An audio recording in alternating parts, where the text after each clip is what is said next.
When you look at any massive organization, I mean, from a brand new startup to a huge multinational, they're all governed by rules. A whole framework. And we, as the public, we get obsessed with the outcomes, right? Yeah. Did they buy that competitor? Did the CEO get fired? We see the headlines, the big power struggles, the corporate drama. Exactly. Yeah. But we almost never see the infrastructure behind it, the actual legal mechanics of how those battles are fought and won. That is such a good point. We see the result, the new policy or the merger, but we don't look under the hood at the engine. And that engine is the system of corporate decision-making. Right. And these aren't just, like, suggestions. These are the formal, legally binding rules that say exactly how much power is needed to turn an idea into a legal reality. And that engine is exactly what we're diving into today. Mm-hmm. You shared some incredibly focused source material with us. It's a very clinical breakdown of these rules of engagement for how power really works in a company. It is. It feels like the difference between just guessing what's going on in the boardroom and actually having like X-ray vision into where the legal lines are drawn. Well, that's our mission for this deep dive. We're going to take that focused information and basically give you the strategic map. We need to clearly contrast the two main types of company meetings that can be called. Okay. And more importantly, break down the specific voting thresholds for 3 critical types of resolutions. Because knowing if a big decision needs 51% or, say, 75% support, well, that's often the difference between a company moving forward or being completely paralyzed. Okay, let's unpack this. So when we talk about company meetings, I think most people just picture, a generic boardroom gathering. Right, a bunch of people around a table. But legally, these gatherings are fundamentally different, not just in purpose, but in their timing, their gravity. We have to start there, right? With the 2 main types of meetings. That's the foundation, absolutely. The 2 big categories are the annual general meeting, which you'll see called the AGM, and then just the generic general meeting, or GM. AGM and GM. And if you get the difference between those 2, you immediately understand a company's rhythm. You know what's going on. Okay, so let's start with the AGM. What is that? What's its fundamental purpose? The AGM is the standard, mandatory yearly event. It's required by law in most places. You can think of it like a routine annual checkup for the company. A checkup, okay. And critically, it's mostly a backward-looking event. The business that happens there is usually pretty repetitive. Like what? Well, reviewing the company's performance from last year, formally approving the accounts, and then all the mandatory housekeeping stuff like reappointing directors or the auditor. So it's scheduled, it's predictable. Exactly. It's a rhythmic part of the calendar. It rarely springs major surprises unless, there's been some kind of spectacular failure. So if you see a notice for an AGM, that's basically the company saying, okay, business as usual, time to review the books, re-elect the team. It's a signal of stability. Perfect way to put it. Now, contrast that with the general meeting, the GM. A GM is, well, any meeting that is not the scheduled AGM. So it's an unscheduled event. They're typically ad hoc. They get called whenever a specific and often urgent decision has to be made that just can't wait for the next annual meeting. So the AGM is scheduled for January, but suddenly it's June, and they announce a general meeting. Yeah. That tells me this isn't just housekeeping. No. It signals urgency. It signals a big, forward-looking decision that needs immediate approval from shareholders. Maybe a competitor just launched a hostile takeover bid. Oh, wow. Or the company needs to raise a ton of capital fast for a new project, something that requires changing the company's share structure. These are high-stakes, often contentious decisions. That's why you convene a GM. It's like the corporate world's version of an emergency call. And that distinction is so important for you, the listener, to grasp. If you understand this contrast, you can read a company's operational state. They announce a GM, and you know immediately they're dealing with something non-routine, something big, and probably urgent. It gives you the measure of importance before you even know what the vote is about. Okay, so now we know where these decisions get made. An AGM for the routine review, a GM for something urgent. Let's talk about the power needed to actually make those decisions stick. Right, because as I mentioned, not all votes are created equal. Here's where it gets really interesting. Let's talk about the votes themselves. What's the most common type of decision shareholders face? The standard mechanism. That would be the ordinary resolution. This is your default. It's the standard legal tool used for the vast majority of operational decisions that come before the shareholders. So the baseline. It's the baseline level of power needed to just run the business efficiently. And what's the mathematical threshold for that baseline? How many votes do you need? It just requires a simple majority to pass, specifically more than 50% of the votes cast. Just over half. Yep. If you have 1,000 shareholders voting, you need 501 of them to say yes, and the resolution passes. It's straightforward majority rule for the day-to-day. Now, 51%. That sounds almost deceptively low.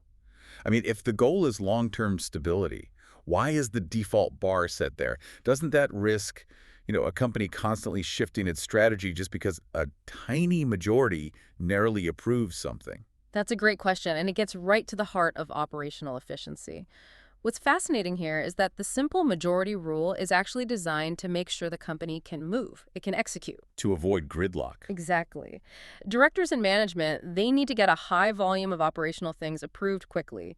Routine contracts, salaries, smaller share issues. If every single one of those decisions required, say, a supermajority, business would just grind to a halt. Right. You'd be stuck in endless debate. Paralyzed.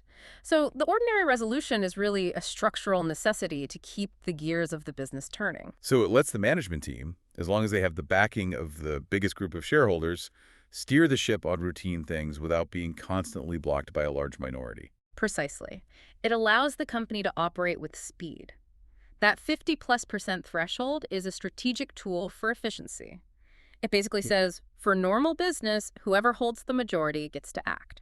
Okay, so 50% plus 1 is for the routine stuff, the steering of the ship. But what happens when a company wants to do something bigger? When it's not about steering anymore, but about fundamentally rebuilding the ship itself? Then the bar gets much, much higher. The level of consensus you need just escalates dramatically. And that's when you move into the realm of the special resolution. This is the high bar. It's reserved for the truly defining moments. what kind of decision gets elevated to that level? What makes something special? These are decisions that fundamentally alter the company's legal status, its governing rules, or the rights of its shareholders. They are the changes that rewrite the legal DNA of the organization. So give us some of those big-ticket examples from the source material. Well, the classic examples are things like changing the company's registered name, which is a core part of its legal identity. Or even bigger, altering the company's own constitution. We call that constitution the Articles of Association. The rulebook. It's the company's operating system, its rulebook. And changing those rules means you're changing the terms of engagement for every single shareholder. So given how serious that is, the threshold must be significantly higher than 50%.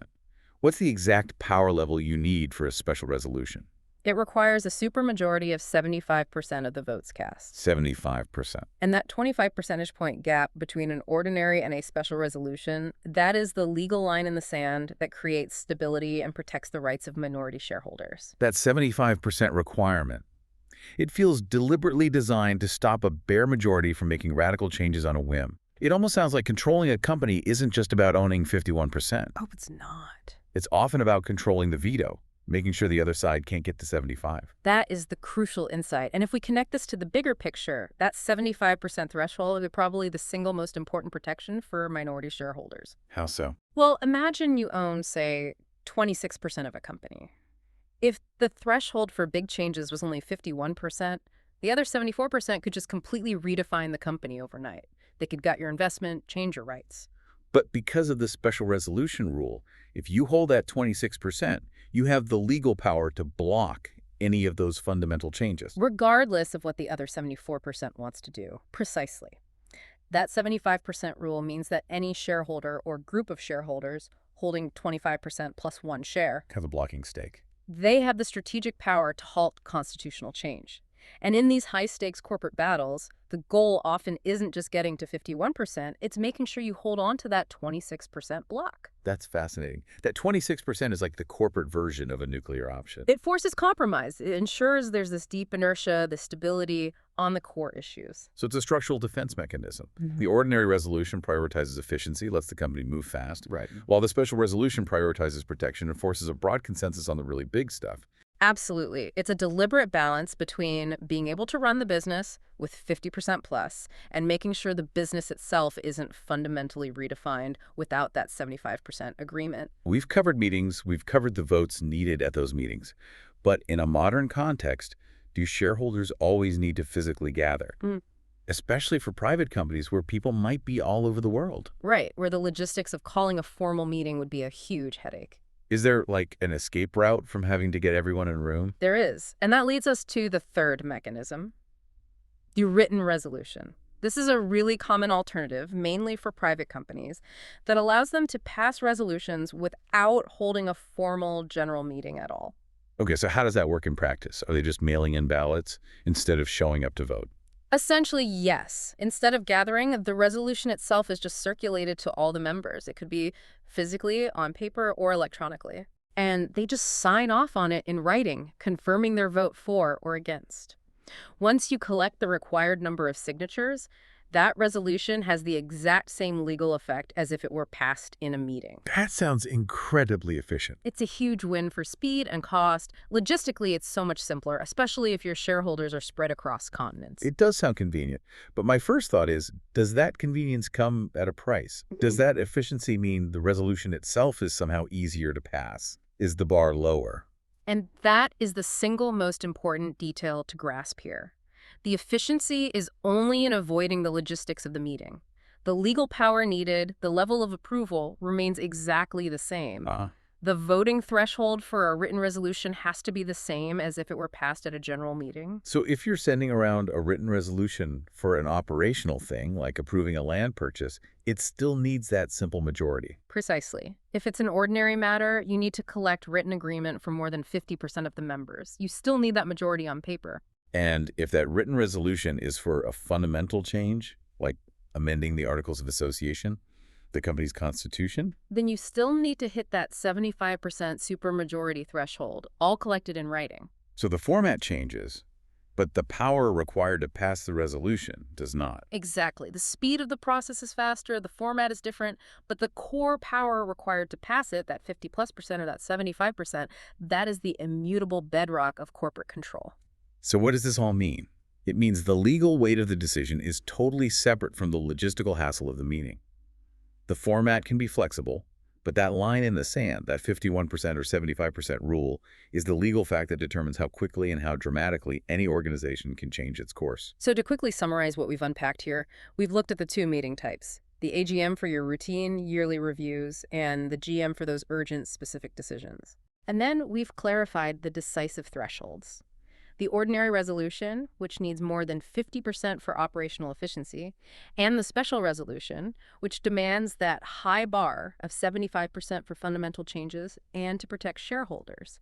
These rules really are the legal foundation of how control is used and how stability is maintained. And this brings us to the final thought we want to leave you with. That simple 25 percentage point gap between an ordinary resolution at over 50% and a special one at 75%. That gap fundamentally defines the entire risk tolerance and strategic speed of a company. It really does. If management can get their plan done with an ordinary resolution, they're set up for rapid execution. They just need a simple majority. But if their goal requires a special resolution, they are legally forced to build a much broader consensus, one that has to include a big chunk of minority shareholders. The inertia is built in. Exactly. So consider the vast amount of strategic inertia that's built into the system just by whether a decision requires 51% or 75% support. That single difference dictates whether a company can pivot on a dime or whether it's forced to move deliberately, always protecting that crucial 26% block.